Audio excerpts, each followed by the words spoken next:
Hi all, അസ്സലാമലൈക്കും. Welcome back to Silna's kitchen.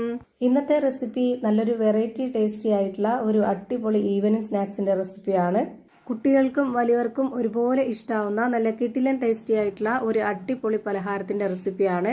ഇതെങ്ങനെയാണ് തയ്യാറാക്കി അറിയാനായിട്ട് വീഡിയോ സ്കിപ്പ് ചെയ്യാതെ മുഴുവനായിട്ടൊന്ന് കണ്ടു നോക്കണേ. റെസിപ്പിയിലോട്ട് കടക്കുന്നതിന് മുമ്പായി സിൽനാസ് കിച്ചൺ ചാനൽ ആദ്യമായിട്ട് കാണുന്നവരാണെങ്കിൽ പ്ലീസ് ഒന്ന് സബ്സ്ക്രൈബ് ചെയ്തേക്കണേ. ഒപ്പം തന്നെ ഈ വീഡിയോസ് നിങ്ങൾക്ക് ഇഷ്ടപ്പെടുകയാണെങ്കിൽ ഒരു ലൈക്ക് ചെയ്ത് ഷെയർ ചെയ്ത് ഹൈപ്പ് ചെയ്ത് സപ്പോർട്ട് ചെയ്യാനും മറക്കരുത്. ഇനി നമുക്ക് ഇതെങ്ങനെയാണ് തയ്യാറാക്കുന്നതെന്ന് നോക്കാം. ഇതിനായി ആദ്യം തന്നെ മിക്സിയുടെ ജാർ എടുത്തിട്ട് അതിലേക്ക് 250 ml കപ്പിന്റെ അളവില് 3 കപ്പ് അവലാണ് ഇട്ട് കൊടുക്കുന്നത്. ഇതൊന്ന് പൊടിച്ചെടുക്കാം. ഒരുപാട് നല്ല നൈസ് ആയിട്ടല്ല, കുറച്ചൊരു തരിതരിപ്പോട് കൂടി വേണം ഇത് പൊടിച്ചെടുക്കാനായിട്ട്. ഇപ്പൊ ഞാനിതൊരു സ്പൂൺ കൊണ്ട് കോരി കാണിച്ചു തരാം. ഇതുപോലെ നല്ല തരി ആയിട്ടാണ് ഞാനിപ്പോ ഇത് പൊടിച്ചെടുത്തിട്ടുള്ളത്. ഇതാണ് ഇതിന്റെ കറക്റ്റ് ആയിട്ടുള്ള പരുവം. ഇനി ഇതൊന്ന് മാറ്റി വെച്ചേക്കാം. ഇനി അടുത്തതായിട്ട് സ്റ്റവിലേക്ക് ഒരു പാൻ വെച്ച് കൊടുത്തതിന് ശേഷം ഫ്ലെയിം ഓൺ ആക്കി കൊടുത്തിട്ട് 2 സ്പൂൺ അളവിൽ നെയ്യ് ഒഴിച്ചു കൊടുക്കാം. നെയ്യില്ലാന്നുണ്ടെങ്കിൽ ബട്ടറിൽ വേണമെങ്കിലും ചെയ്തെടുക്കാം. നെയ്യിലാണ് കൂടുതൽ ടേസ്റ്റ്. ഇനി ഇതിലേക്ക് നല്ലൊരു മണത്തിന് വേണ്ടി ഒരു 3 ഏലക്ക ഇട്ട് കൊടുക്കുന്നുണ്ട്. ഇനി ഇതിലേക്ക് 1/2 കപ്പ് അളവിൽ ചിരകിയ തേങ്ങ ചെറിയൊരു മിക്സിയുടെ ജാറിലേക്ക് ഇട്ട് കൊടുത്തിട്ട് ഒന്ന് ക്രഷ് ചെയ്തെടുത്തിട്ടാണ് ഇതിലേക്ക് ഇട്ട് കൊടുക്കുന്നത്. പിന്നെ വേണ്ടത് മധുരത്തിന് ആവശ്യമായിട്ടുള്ള പഞ്ചസാരയോ അല്ലെങ്കിൽ ശർക്കരയോ ആണ്. ഞാനിവിടെ പൊടിച്ചെടുത്ത ശർക്കരയാണ് ചേർത്ത് കൊടുക്കുന്നത്. 250 ml കപ്പിന്റെ അളവിൽ 1/4 കപ്പ് ഇട്ട് കൊടുക്കുന്നുണ്ട്. മധുരം ഓരോരുത്തർക്കും വേണ്ടതിനനുസരിച്ച് കൂട്ടിയും കുറച്ചൊക്കെ ചേർത്ത് കൊടുക്കാം. ഇനി ഇതിലേക്ക് പാൽപ്പൊടിയാണ് ഇട്ട് കൊടുക്കുന്നത്. മെഷർമെന്റ് കപ്പിന്റെ 1/4 കപ്പ് അളവിൽ ഒരു പകുതിയോളം ഇട്ട് കൊടുത്തിട്ടുണ്ട്. ഇനി ഇതിലേക്ക് പൊടിച്ചു വെച്ചിരുന്ന ആ ഒരു അവല് ഇട്ട് കൊടുക്കാം. മുഴുവനായിട്ട് ഇട്ട് കൊടുക്കുന്നുണ്ട്. ഇനി നമുക്ക് ഫ്ലെയിം കൂട്ടി വെച്ചതിന് ശേഷം ഇത് നല്ല പോലെ ഒന്ന് ഇളക്കി യോജിപ്പിച്ചു കൊടുക്കാം. അപ്പോൾ ഈ ഒരു ശർക്കര ഉരുകി വരുന്തോറും ഈ ഒരു അവലുമായിട്ട് നന്നായിട്ട് മിക്സ് ചെയ്ത് കിട്ടും.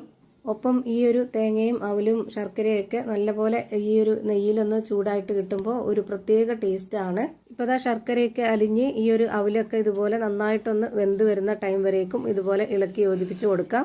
1-2 മിനിറ്റ് മതി, അതിൽ കൂടുതൽ വേണ്ട. ഇനി അടുത്തതായിട്ട് ഒരു പാത്രത്തിലേക്ക് 250 ml കപ്പിന്റെ അളവിൽ 2 കപ്പ് മൈദയാണ് ഇട്ട് കൊടുക്കുന്നത്.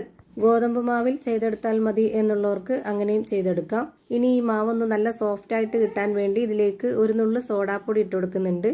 ഇനി ഇതിലേക്ക് ആവശ്യത്തിനുള്ള ഉപ്പിട്ട് കൊടുക്കാം.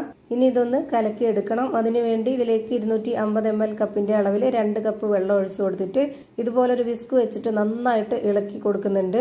ഇതുപോലെ ഒരു വിസ്ക് വെച്ചിട്ടാണെന്നുണ്ടെങ്കിൽ ഒട്ടും തന്നെ കട്ടകളൊന്നും ഇല്ലാതെ നല്ല നൈസ് ആയിട്ട് റെഡിയായി കിട്ടും. അതുപോലെ ഇതിലേക്ക് ഒഴിച്ചു കൊടുത്തിട്ടുള്ള ആ ഒരു വെള്ളം കറക്റ്റ് ആണ്. ഇനി ഇതിലേക്ക് വേറെ വെള്ളമൊന്നും വേണ്ട. ഈ മാവ് ഒരുപാട് ലൂസ് ആവാതെ കുറച്ച് കട്ടിയായിട്ടിരിക്കണം. ഇപ്പതാ കട്ടകളൊന്നും ഇല്ലാതെ നല്ല രീതിയിൽ മിക്സ് ചെയ്തെടുത്തിട്ടുണ്ട്. ഇനി നമുക്ക് ഇതിന്റെ കറക്റ്റ് ആയിട്ടുള്ള പരുവം എങ്ങനെയാന്ന് നോക്കാം. ഇപ്പൊ ഞാനിതാ ഒരു സ്പൂൺ കൊണ്ട് കോരി കാണിച്ചു തരാം. ഇത് കാണുമ്പോൾ തന്നെ നിങ്ങൾക്ക് ഇതിന്റെ കറക്റ്റ് ആയിട്ടുള്ള പരുവം മനസ്സിലാവും. ഇതാണ് ഇതിന്റെ പരുവം. ഇനി നമ്മൾ നേരത്തെ റെഡിയാക്കി വെച്ചിട്ടുള്ള ആ ഒരു മിക്സ് ഇതുപോലെ ബോൾസ് ആക്കി എടുക്കണം. ഓരോരുത്തർക്കും ഇഷ്ടമുള്ള വലിപ്പത്തിൽ റെഡിയാക്കി എടുക്കാവുന്നതാണ്. ഞാനിവിടെ ഇതുപോലെ ചെറിയ വലിപ്പത്തിലുള്ള ബോൾസ് ആക്കിയിട്ടാണ് റെഡിയാക്കി എടുക്കുന്നത്. ഓരോ പ്രാവശ്യവും നമ്മളിത് റെഡിയാക്കി എടുക്കുമ്പോൾ കൈയൊന്ന് വെള്ളത്തിൽ നനച്ചെടുത്തതിന് ശേഷം ഇതിൽ നിന്ന് കുറച്ചെടുത്ത് നല്ലപോലെ കയ്യിൽ അമർത്തി എടുത്തിട്ട് വേണം ഈ ഒരു സൈസിൽ റെഡിയാക്കി എടുക്കാനായിട്ട്. അപ്പോൾ ഇത് പൊടിഞ്ഞു പോകത്തില്ല. ഇപ്പതാ ഞാൻ ഒരെണ്ണം കൂടെ ഇതുപോലെ എടുത്ത് കാണിക്കുന്നുണ്ട്. ഞാനിപ്പോൾ ഇതുപോലെ വളരെ ചെറിയ ബോൾസ് ആക്കിയിട്ടാണ് എല്ലാം എടുക്കുന്നത്. അങ്ങനെയാകുമ്പോൾ കാണാനും നല്ലൊരു ഭംഗിയായിരിക്കും. ഇപ്പൊ ഇതുപോലെ ഈ ഒരു വലിപ്പത്തിൽ എല്ലാം തയ്യാറാക്കി ഒരു പാത്രത്തിലേക്ക് മാറ്റിയിട്ടുണ്ട്. ഇനി ഇതിൽ നിന്നും ഒരു ബോൾസ് എടുത്ത് ഇതുപോലൊരു സ്പൂണിൽ വെച്ചിട്ട് നമ്മൾ ഈ ഒരു മാവിലേക്ക് ഇട്ട് കൊടുക്കുക. എന്നിട്ട് ഇതിൽ നിന്ന് കോരി നമ്മൾ നേരെ എണ്ണയിലേക്ക് ഇട്ട് കൊടുത്ത് ഫ്രൈ ചെയ്തെടുക്കുകയാണ് ചെയ്യുന്നത്. ഇതേപോലെ തന്നെ എല്ലാം ഈ ഒരു മാവിലേക്ക് ഇട്ടിട്ട് നേരെ എണ്ണയിലേക്ക് ഇട്ട് കൊടുത്ത് ഫ്രൈ ചെയ്തെടുക്കാവുന്നതാണ്. അതിനായി സ്റ്റവിലേക്ക് ഒരു കടായി വെച്ച് കൊടുത്ത് ഫ്ലെയിം ഓൺ ആക്കി കൊടുത്തിട്ടുണ്ട്. അതിലേക്ക് കുറച്ച് ഓയിൽ ഒഴിച്ചു കൊടുത്തതിന് ശേഷം ഓയിലൊന്ന് നന്നായിട്ട് ചൂടായിട്ട് വരുമ്പോൾ ഇതുപോലെ ഓരോന്നായിട്ട് ഇട്ട് കൊടുത്ത് ഫ്രൈ ചെയ്തെടുക്കാം. ഭയങ്കര സിമ്പിളാണ്. പെട്ടെന്ന് തയ്യാറാക്കി എടുക്കാം. എണ്ണ നല്ലപോലെ ചൂടായതിനു ശേഷം ഒന്ന് മീഡിയം ഫ്ലെയിമിൽ ഇട്ട് കൊടുത്തിട്ട് വേണം ഇതുപോലെ ഇട്ട് കൊടുക്കാനായിട്ട്. ആദ്യം ഇട്ട് കൊടുത്തത് ഓരോ ഭാഗമായിട്ട് വെന്ത് കിട്ടിയിട്ടുണ്ട്. അതൊന്ന് തിരിച്ചിട്ട് കൊടുക്കാം.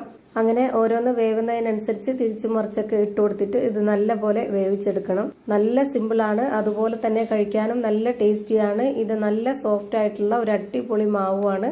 ഇപ്പൊ ഇതെല്ലാം തിരിച്ചു മറിച്ചൊക്കെ ഇട്ട് കൊടുത്തിട്ട് ഈ ഒരു പരുവത്തിൽ വേവിച്ചെടുത്തിട്ടുണ്ട്. ഇനി നമുക്കിത് എണ്ണയിൽ നിന്ന് കോരി മാറ്റാം.